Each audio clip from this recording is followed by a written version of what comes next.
Fasa pertama yang difahamkan akan berakhir pada hujung bulan ini. Bagi tinggal beberapa hari sahaja lagi untuk anda mengisi My e-Census ini.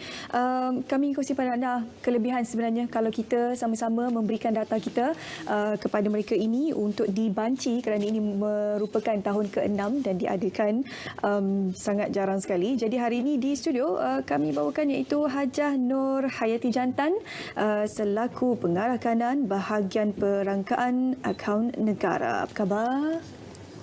Alhamdulillah sihat, Syuhada. Okey, baik. Saya difahamkan sebenarnya sudah 2 juta postcode ataupun email yang dihantar untuk mereka dimudahkan untuk mengisi e-census. Tapi dan setakat ini difahamkan hanya sebanyak kurang lebih 500,000 sahaja yang mengisi e-census tersebut. Sebelum kita berdiskusi dan juga memberikan penjelasan dengan lebih lanjut berkenaan My e-Census ini, mungkin sedikit pengenalan terlebih dahulu untuk mereka yang belum mengetahui bagaimana sistem bancian ini amat penting sekali untuk kependudukan masyarakat Malaysia. Okey, alhamdulillah kita pun telah melaksanakan pembancian fasa pertama ya bagi banci penduduk dan perumahan 2020 iaitu melalui mod ataupun kaedah e-census. Jadi dalam pembancian pada tahun 2020 ini kita telah memperkenalkan 5 mod pembancian yang mana pada fasa pertama adalah untuk e-census dan juga computer assisted telephone interview. Dan yang kedua nanti pada fasa kedua kita akan bermula pada 7 hingga 24 Oktober untuk secara bersemuka sama ada menggunakan pengumpulan data secara computer assisted personal interview ataupun kaedah tradisional menggunakan borang soal selidik lah.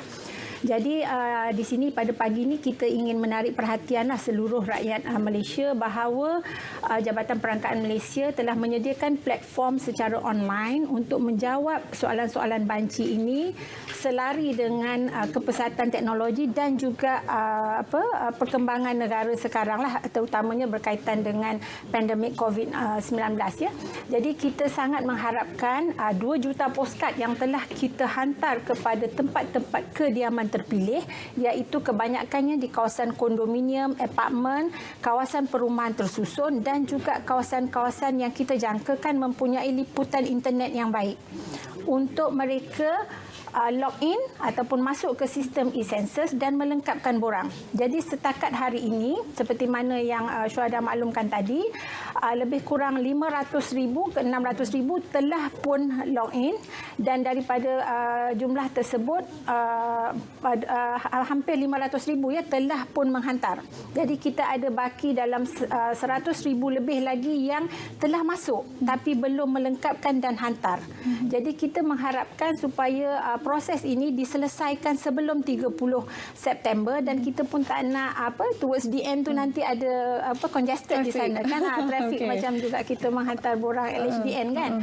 Jadi dan di samping itu selain daripada mereka yang tidak mendapat postcard, mereka juga masih boleh ya untuk option kepada e-census ialah dengan melaksanakan pra pendaftaran dalam kita punya portal iaitu di mana mereka akan submit nama, nombor telefon dan email address dan di samping itu mereka akan maklumkan jumlah ahli isi rumah dan hantarlah. Jadi kita di Jabatan Perangkaan akan provide seboleh mungkin mereka yang melaksanakan pra pendaftaran ini dengan nombor ID e-census untuk login.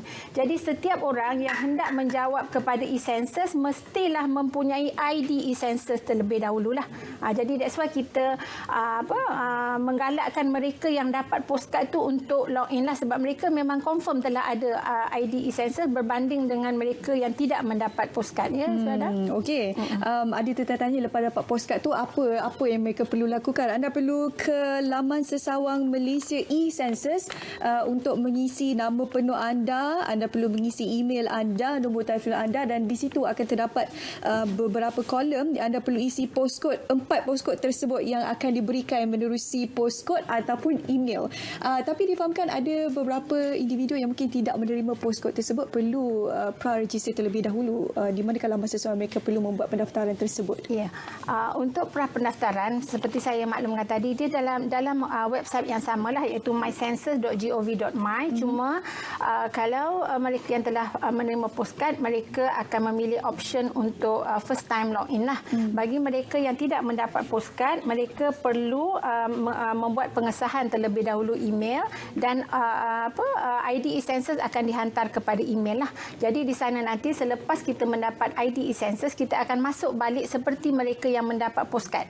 Dan di situ nanti bila kita telah selesai register kita punya maklumat, OTP akan dihantar kepada SMS lah. Maknanya selepas saja kita first time login tu, kita mesti menyemak SMS kita untuk mendapatkan OTP. Jadi bila dah dapat OTP tu, barulah proses seterusnya boleh berjalan lah. Dan boleh melengkapkan borang soal selidik. Cuma dia punya kebaikan e-censusnya ialah kita boleh menjawab pada kesesuaian masa kita sendiri. Jadi dari segi masa tu tidak terhadlah, as long as tidak melebihi 30 September. Okey, saya rasa ini adalah masa tempat untuk anda menggunakan kelebihan sistem e-census ini, sebab difahamkan untuk fasa kedua, sekiranya anda tidak mengisi e-census ini, mereka akan tetap hadir ke rumah anda untuk mendapatkan maklumat-maklumat ini, dan ini mungkin akan sedikit menyukarkanlah kerana kehadiran mereka itu mungkin tidak sesuai masanya dengan keadaan anda sewaktu bekerja mungkin ataupun berada di rumah. Jadi kelebihan Puan Nurhayati mungkin boleh kongsikan apabila mereka mengisi e-census ini, dan juga sekiranya mereka tidak mengisi e-census ini sehingga 30 September nanti, apakah yang akan berlaku selepas itu untuk pihak Puan Nurhayati untuk mendapatkan data-data daripada mereka ini? Seperti mana yang kita tahu, Banci Penduduk dan Perumahan ini datang 10 tahun sekali untuk mengira stok penduduk dan perumahan lah. Jadi setiap orang mesti memastikan diri mereka ini dibanci, sama ada melalui e-census ataupun selain daripada e-census. Jadi kalau tidak menjawab e-census sehingga 30 September, pembanci-pembanci yang dilantik akan mengunjungilah tempat kediaman yang belum menjawab e-census untuk ditemuduga secara berdepan. Jadi seperti mana yang kita maklum bahawa soalan banci ini agak panjang. Jadi dia akan mengambil masa. Jadi mungkin dari segi kesesuaian masa di peringkat responden ataupun rakyat yang menerima kunjungan pembanci ini agak terhad. Jadi that's why kita menggalakkan sangat supaya menjawab e-census, kerana dalam tempoh e-census tu kita masih boleh menjawab secara in stages sehingga selesai dan kita submit sebelum 30 September. Okey, andai katalah sebab sebentar tadi Puan Nurhayati ada kongsi ada mereka yang sudah mengisi tapi belum menghantar lagi data mereka. Contohnya by the end of bulan September, pada hujung bulan September mereka terlupa, bukan sengaja, tidak disengajakan, terlupa untuk menghantar kembali data-data yang telah diisi itu. Apa akan jadi selepas itu? Okey, kita faham bahawa memang kadang-kadang bila kita buat pembancian secara e-census ni in stages, kadang-kadang kita terlupa. Kita juga di Jabatan Perangkaan kita akan menghantar email reminder lah untuk mereka melengkapkan. Tetapi sekiranya sehingga 30 September juga tidak dilengkapkan, maknanya rumah mereka masih belum dibanci. Jadi andai perkara ini berlaku, maknanya mereka akan menerima kunjungan pembanci-pembanci lah.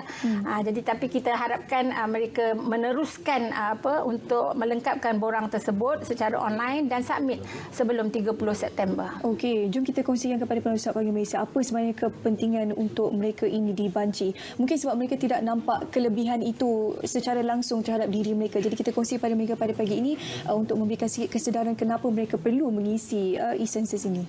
Okey, maklumat banci penduduk dan perumahan ini sangat pentinglah sebab dia menyediakan tanda aras baru dari segi stok perumahan dan kependudukan, yang mana data kependudukan ini sangat pentinglah kepada negara, terutamanya dalam merancang program-program dan juga polisi-polisi yang berkaitan dengan penduduk. Contohnya ialah salah satunya ialah tentang pendidikan. Berapa banyak sekolah yang perlu dibina, hospital, berapa banyak hospital yang perlu dibina. pengangkutan awam, berapa ramai rakyat Malaysia contohnya yang masih belum mempunyai kenderaan yang memerlukan perkhidmatan pengangkutan awam, dan juga fasilitis lain yang berkait rapat dengan penduduk lah. Selain daripada itu, kalau dari segi ekonominya, geran per kapita penduduk pun yang diagihkan kepada kerajaan negeri juga adalah bergantung kepada bilangan penduduk. Jadi saya menyerulah supaya semua daripada kita ini mesti memastikan bahawa diri kita, keluarga kita dibanci pada tahun 2020 dalam tempoh pembancian sehingga 24 Oktober 2020 lah. Okey, baik. Untuk maklumat lanjut, mungkin ada mereka yang terlepas untuk mendapatkan maklumat tentang MySensus ni, ada laman sesawan ataupun laman media sosial mungkin Puan Nur nanti boleh kongsikan.